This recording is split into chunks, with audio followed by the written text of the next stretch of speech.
அனைவருக்கும் என் அன்பான வணக்கம். ஒரு மனிதன் எல்லா சந்தர்ப்பத்திலையும் நல்லவனாவே இருக்க முடியுமா? ஒரு மனிதன் எல்லா சந்தர்ப்பத்திலையும் கெட்டவனாவே இருக்க முடியுமா? ஒரு சாம்ராய் இருந்தான், சிறந்த வில்வித்தைக்காரன். அவன் ஒரு நகரத்துக்கு வரான். நகரத்துக்கு வந்து அந்த நகரத்தோட மேனேஜ் பண்ற ஒரு அதிகாரி கிட்ட போயிட்டு ஏதாச்சும் வேலை கொடுங்கன்னு கேட்குறான். அந்த அதிகாரி தன்னுடைய வீட்டுக்கு பாதுகாப்பு பொறுப்பை அவனுக்கிட்ட கொடுக்குறார். அந்த வீட்டில் சிறந்த முறையில் பாதுகாப்பு செய்கிறான். அதே நேரத்தில் அந்த அதிகாரியோட மனைவியோட அவனுக்கு ஒரு தொடர்பு ஏற்பட்டு போகுது. இந்த செய்தி அதிகாரிக்கு தெரிஞ்சு போயிடுது. அப்போ இவன் நினைக்கிறான் அந்த அதிகாரி நம்மளை கொன்னுடுவார்னு பயந்துக்கிட்டு இவன் அந்த அதிகாரியை கொன்னுட்டு அந்த அவருடைய மனைவியை கவர்ந்து ரொம்ப தூரம் அழைச்சிட்டு போய் வேற ஒரு கிராமத்துக்கு போயிடறான். அந்த ஊரில் போயிட்டு அவனுக்கு வாழ வழி இல்லை. அதனால என்ன பண்ணுறான், வழிப்பறி செய்கிறான், திருடுறான், கொள்ளையடிக்கிறான், கொள்ளையடித்து வாழ்ந்துட்டு இருக்கான். அவன் எவ்வளோ பொருள் கொண்டு வந்தாலும் அவனுடைய மனைவி, அதாவது அந்த அதிகாரியுடைய மனைவிக்கு பத்தவே இல்லை. இவன் ரொம்ப ஒரு கட்டத்தில் வெக்ஸ் ஆகி போயிடுறான். அவளை விட்டுட்டு ரொம்ப தூரம் போயிடுறான். அங்கேருந்து ரொம்ப தூரம் போய் ஒரு பெரிய மலை கிராமத்தில் போய் செட்டில் ஆகுறான். அங்கே போய் பிச்சை எடுத்து சாப்பிட்றான்.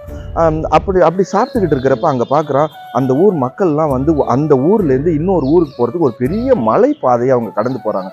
அந்த மலைப்பாதை ரொம்ப ஆபத்தான மலைப்பாதை. தருணம் தப்புனா மரணம் அப்படிங்கிற ஒரு நிலையில தான் அந்த மக்கள் தினம் தினம் அங்கே வாழ்கிறாங்க. அப்போ இவன் நினைக்கிறான், இவங்களுக்கெல்லாம் வந்து இந்த மலையோட அடிவாரத்துலேருந்து ஒரு குகை தோண்டினோம்னா, ஒரு பாதை தோண்டினோம்னா அவங்க ஈஸியாக போயிட்டு வருவாங்கன்னு நினைக்கிறான். அந்த குகையை தோண்ட ஆரம்பிக்கிறான்.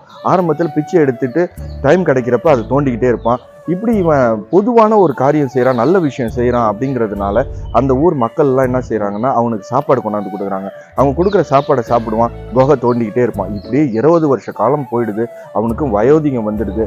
இன்னும் ஒரு 2-3 மாதம்தான் அந்த குகையை தோண்டினானா அந்த பாதையை கம்ப்ளீட் பண்ணி அந்த மக்களுக்கு ஒரு நல்ல பாதை கிடைக்குங்கிற ஒரு நிலையில ஒரு இளைஞன் அங்கே வரான். அவன் சொல்கிறான், நீ அந்த சாமுராய் தானே, உன்னையே தான் நான் தேடிக்கிட்டே இருக்கேன், உன்னைய கொல்ல போறேனா அப்படின்னு சொல்றான்.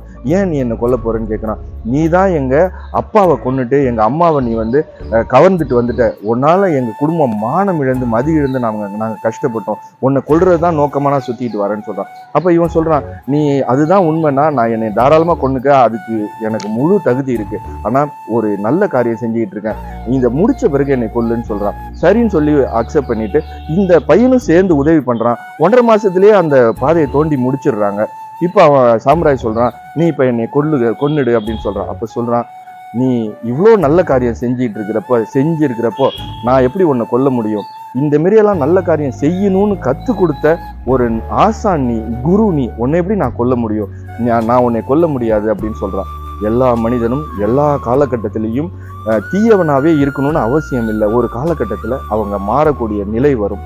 சிந்தித்து செயல்படுங்கள். அனைவருக்கும் வணக்கம். வாழ்க வளமுடன்.